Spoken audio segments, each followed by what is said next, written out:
इस एक्सप्लेनर में खुशामदीद। आज हम इंसानी जिस्म के उस हैरान को निज़ाम को देखने वाले हैं जो बिल्कुल एक इंटरनल प्रोसेसिंग प्लांट की तरह काम करता है। हम डिटेल में समझेंगे कि आखिर बाहर से मिलने वाले रिसोर्सेज को हमारा जिस्म अंदर जाकर कैसे प्रोसेस करता है। चलिए शुरू करते हैं।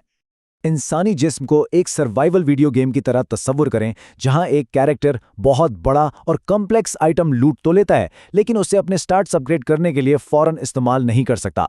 सबसे पहले उस आइटम को एक प्रोसेसिंग प्लांट से गुजारना पड़ता है ताकि उसे तोड़कर बुनियादी क्राफ्टिंग मटेरियल्स बनाए जा सकें। फिर वो कैरेक्टर एनर्जी बनाने और लेवल अप करने के लिए उन छोटे मटेरियल्स को जज्ब कर लेता है और बाकी बचने वाले कचरे को बाहर फेंक देता है। और ये रहा इस शॉर्ट कोर्स का मुख्तसर सा खाका। हम शुरू करेंगे the ultimate resource processing game से, फिर इस प्लांट की मैपिंग करेंगे। उसके बाद द हेल्पर ऑर्गन्स को देखेंगे। फिर आएगा ब्रेकिंग द मटेरियल्स डाउन का मरहला, उसके बाद एब्जॉर्बिंग एंड लेवलिंग अप, और आखिर में कुछ अहम टेकअवेज और टेक्स्ट बुक डेफिनेशन को डिस्कस करेंगे। तो आइए बढ़ते हैं अपने पहले हिस्से की तरफ, the ultimate resource processing game. अब सवाल यह पैदा होता है कि आखिर इस प्रोसेसिंग प्लांट की ज़रूरत ही क्यों है? जिस्म सीधा सीधा खाना क्यों नहीं इस्तेमाल कर लेता? दरअसल जिस्म के हर एक सेल को जिंदा रहने और ठीक से काम करने के लिए एनर्जी चाहिए होती है, जो कार्बोहाइड्रेट, प्रोटीन और फैट जैसी बड़ी खुराक से मिलती है। लेकिन मसला यह है कि ये रॉ मटेरियल्स जो गेम में लूट किए गए हैं, साइज में बहुत बड़े होते हैं और सेल्स इन्हें डायरेक्ट यूज नहीं कर सकते। इसलिए उन्हें छोटे और कारगर हिस्सों में तोड़ना बेहद जरूरी है। चलिए अब आगे बढ़ते हैं और देखते हैं दूसरा हिस्सा, मैपिंग द प्रोसेसिंग प्लांट। अब जब बुनियादी मकसद समझ आ गया है, तो इस पूरे निज़ाम का एक नक्शा देखते हैं। अगर गौर किया जाए तो पता चलता है कि ये पूरा सिस्टम असल में दो अलग अलग सेट्स ऑफ ऑर्गन्स पर मबनी है, जो एक साथ मिलकर काम करते हैं। एक मेन प्रोसेसिंग रास्ता है और कुछ उसके मददगार हिस्से हैं। सबसे पहले इसमें मेन रास्ते या ट्यूब की बात करते हैं। तसव्वुर करें एक लंबी लगातार चलने वाली ट्यूब जो मुंह से शुरू होती है और बिल्कुल आखिर यानी एनस तक जाती है। हैरत की बात यह है कि एक अडल्ट इंसान में ये ट्यूब तकरीबन 9 मीटर लंबी होती है। 9 मीटर! इस मुसलसल चलने वाली और प्रोसेसिंग के लिए बनी स्पेशलाइज्ड ट्यूब का एक टेक्निकल नाम है। इसे एलिमेंट्री कैनाल कहा जाता है। इस 9 मीटर लंबी एलिमेंट्री कैनाल के सफ़र में मुख्तलिफ स्टॉप्स आते हैं और हर स्टॉप किसी मखसूस काम का माहिर है। सफ़र मुंह और ओरल कैविटी से शुरू होता है, फिर फेरिंग से गुजरता हुआ एसोफेगस यानी फूड पाइप में जाता है, फिर मवाद स्टमक यानी मैदे में गिरता है और आखिर में स्मॉल इंटेस्टाइन और लार्ज इंटेस्टाइन से होकर गुजरता है।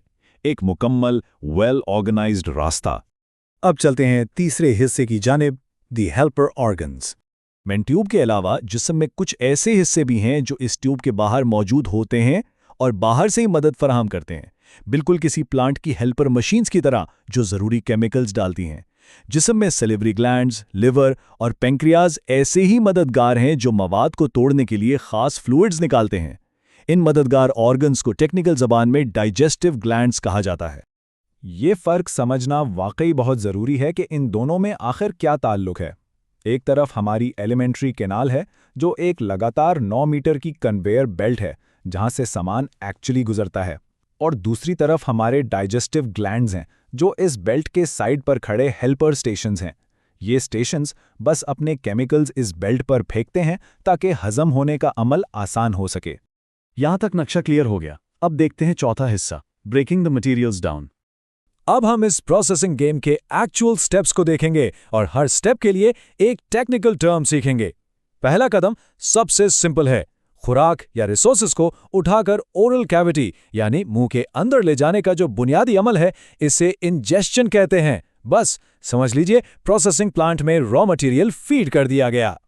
रॉ मटेरियल अंदर आने के बाद असल प्रोसेसिंग शुरू होती है। क्योंकि रॉ मटेरियल बहुत बड़ा होता है, इससे फिजिकली और केमिकली तोड़कर छोटा और घुलने वाला यानी सॉल्युबल बनाया जाता है।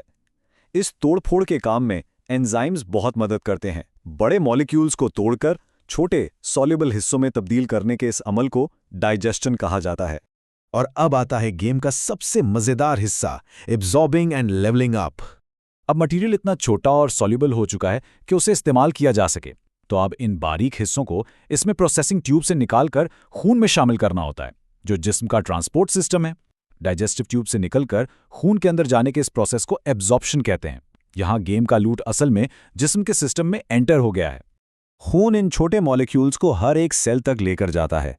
जब सेल्स इन मॉलिक्यूल्स को अपने अंदर जज्ब करके एनर्जी बनाते हैं, नई चीजें बिल्ड करते हैं और इफेक्टिवली लेवल अप करते हैं, तो इस सेल्यूलर इनटेक के प्रोसेस को असिमिलेशन कहा जाता है।